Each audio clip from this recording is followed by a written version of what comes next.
So, Despicable Me 4 is the fourth Despicable Me film, obviously, and, I was thinking back to the original Despicable Me and how, it was kind of a cute film.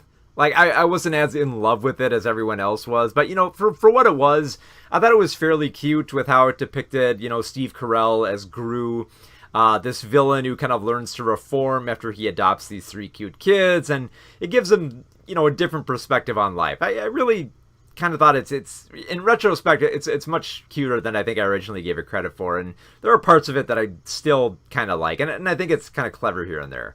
But now we're at Despicable Me 4, and at this point, I don't even know if Gru cares about these kids anymore, just because the three kids, they're still present in this film. Like, they're not written out, but they might as well be, because there's nothing for them to do within this plot. It just feels kind of like they're shoved into the background and given something to do, because there is way too much else going on in Despicable Me 4 to even care about those kids anymore, let alone care about anything that's going on in this film. Because, like, this has been my biggest problem with, like, Illumination films for, like, the past,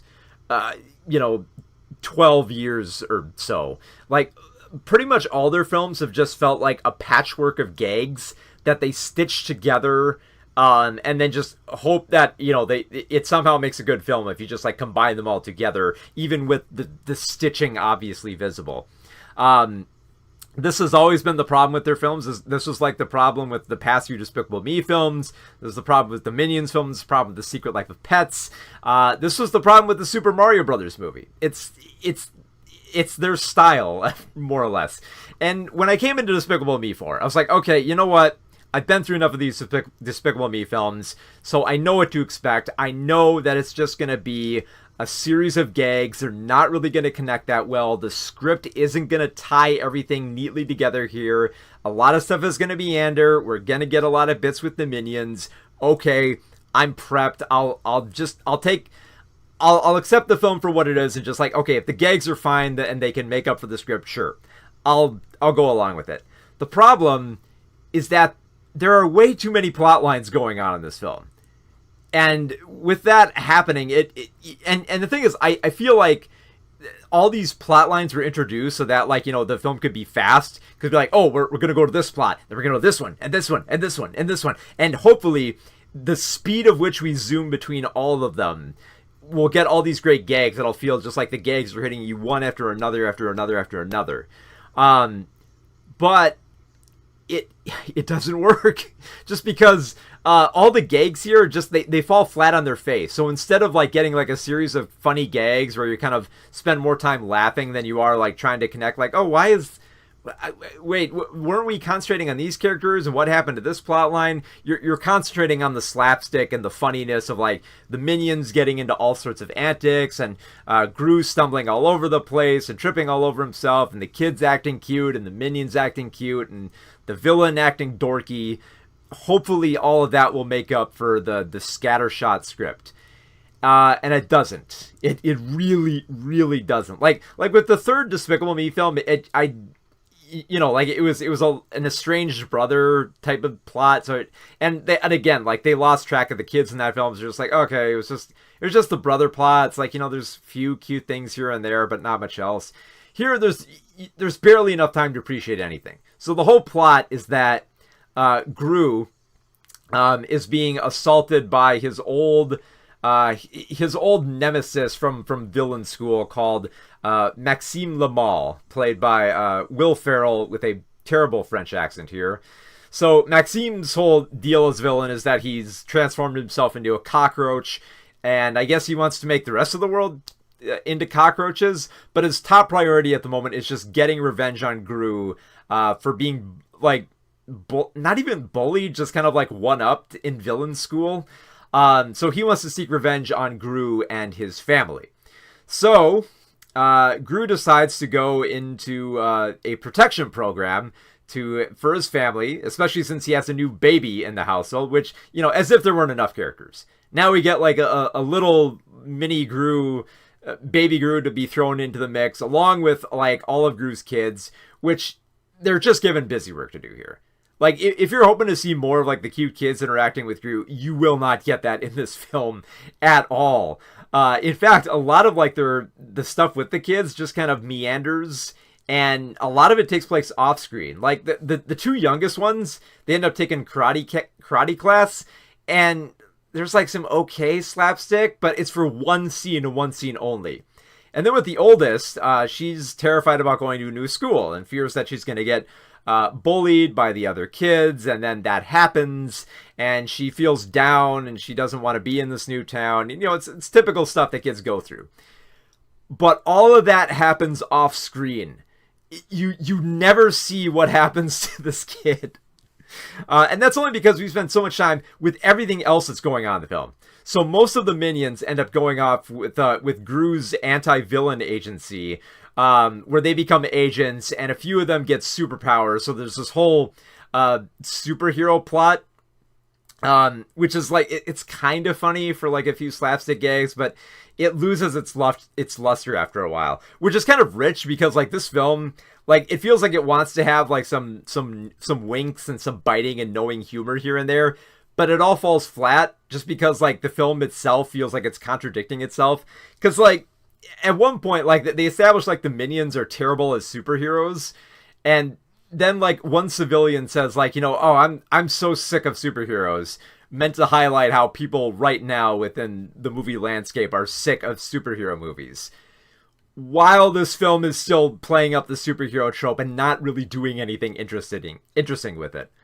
Because like even like it's just busy work all around here. Like with Gru, it feels like at one point like it's meant to be about like Gru trying to connect with this baby, which would be kind of a cute subplot. Although it's kind of weird that, you know, the ultimate resolve of the film is that the onus is on the baby to accept Gru, which is weird. But then before that plot line can take off, it's all about Gru trying to better assimilate and interact more with people and make better friends. So at one point, he tries to befriend his rich neighbor, who's this, you know, country club, a country club tennis player, played by Stephen Colbert. So you think, okay, maybe they'll have some decent moments to play off each other there. But then we get another subplot about the neighbor's daughter who knows Gru's secret and forces Gru to help him. To help her steal the villain school mascot so that she can get into villainy school. But then there's another subplot where the villain school comes after Gru for stealing the mascot. So you have the principal who's wheelchair bound, who has all these gadgets in her wheelchair, so she starts attacking Gru and his family. And while all this is going on, the minions are having superpowers, and while that's going on, the Will Ferrell cockroach villain is after them, and while that's going on, the kids are having problems in school, and while that's going on, Lucy, Gru's wife, played by Kristen Wiig, is also trying to be a hairdresser, and she ends up screwing that up, and it's too much going on. And like I said, it doesn't make the gags come one by one. If anything, it slows them down because you have to explain every one of these plots. Like the first act of this film is a slog. It's a slog of exposition, of just characters explaining the situation of what's going to happen, what they're going to do, what they're setting up, with barely any jokes in there. Even like the minion slapstick in the background can't cover up how boring a lot of these scenes are. Which, to speak a little bit more to like, I don't want to try to speak for the audience, but you know, when I saw this in a crowd with like a lot of like families and kids, a lot of them weren't really digging on this. A lot of the kids looked like they were getting bored and tired with how dreary like the first act was, like how a lot of the jokes just weren't landing. I also found it kind of rich how like dated a lot of like the references in this film are. Because like at one point, like, okay, so the villain school mascot is a honey badger. So when describing the mascot, Gru makes a lot of those honey badger jokes. And yeah, remember like all those funny honey badger jokes and how they were really funny like 8 years ago. And it's weird because like there's a lot of like I think almost kind of like unexpectedly dated stuff here, because like the neighbor who wants to force Gru to help her steal the mascot, what's her name? Her name is Poppy, played by Joey King, who I will admit this, like, King does a pretty decent performance as this kind of like snotty teenager who wants to assert herself as a villain. But at one point, she tries to like reference how like Gru is really old and does like the, like the okay boomer joke, another dated joke there. But it's weird because like she's commenting on the fact that like Gru is really old and out of touch, and yet in the next scene where we see her, she's in her treehouse playing Dance Dance Revolution to Dragon Forces Through the Fire and the Storm, a song that is older than she is. So it's weird. Like you can very much tell that this was a film written by some very older people, especially for an ending in which they have they reference two 1980s songs for like the characters to dance to. And like I said, like all this feels like busy work for the characters, to get to like gag to gag here, and most of the gags just kind of like fall flat, even if you're just looking at on a slapstick level. And especially when you compare it to the past Minions and Despicable Me films, they're so weak in this film. Like, they're just like, oh, okay, I can tell they're trying, but like they need to put some extra effort into making these scenes, carry a little bit more weight and be more funny and unexpected, because they become so repetitive and predictable as the film goes along.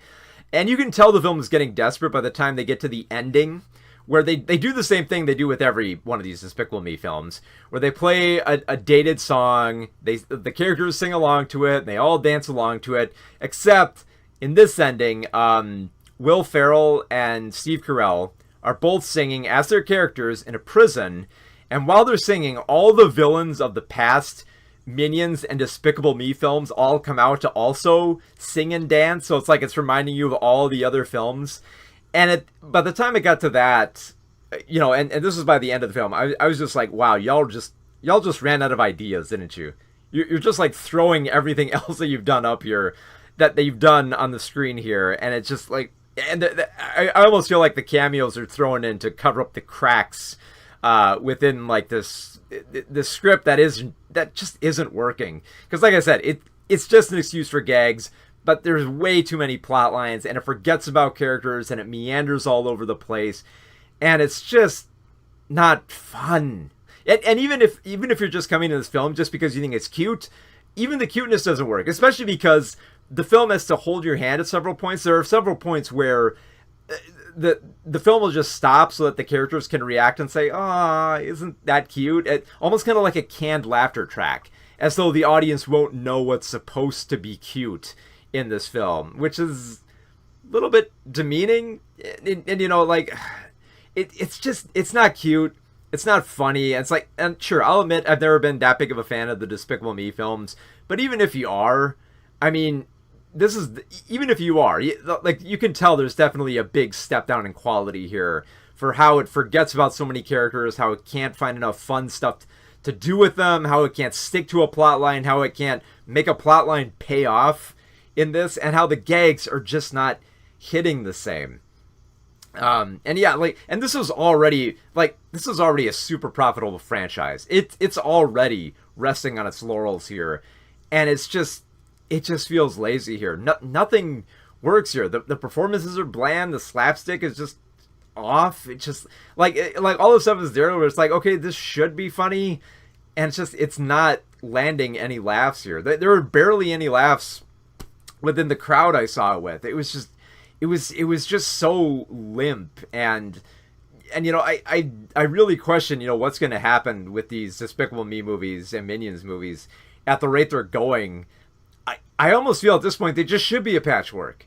Like, why even have a script? Why not just make it just like a series of just little like anthology bits of like just silly stuff that the Minions do, or just little things that Gru does. Like, I mean, clearly the thing that's holding these Illumination films back is just the fact that they're trying to cobble together an ongoing plot line here that just doesn't pay off. So, if Illumination is like, I think Illumination is fine when they're doing like shorts and stuff like that. So why not just do a series of shorts as an anthology? I can only hope that they do that, Because if not, if they don't, like, I feel like these Despicable Me movies are just gonna get way worse with just like forgetting about a lot of these characters and what made these films work in the first place. So yeah, it's yeah, Despicable Me 4, it sucks. I wish I had I wish I had like a better way to describe, this film that's just like it's going down for the count while it's already resting on its laurels and it's just getting lazy with its animation. But like that's the best way to say it. It's just like it's not funny, it's not cute, it's just boring.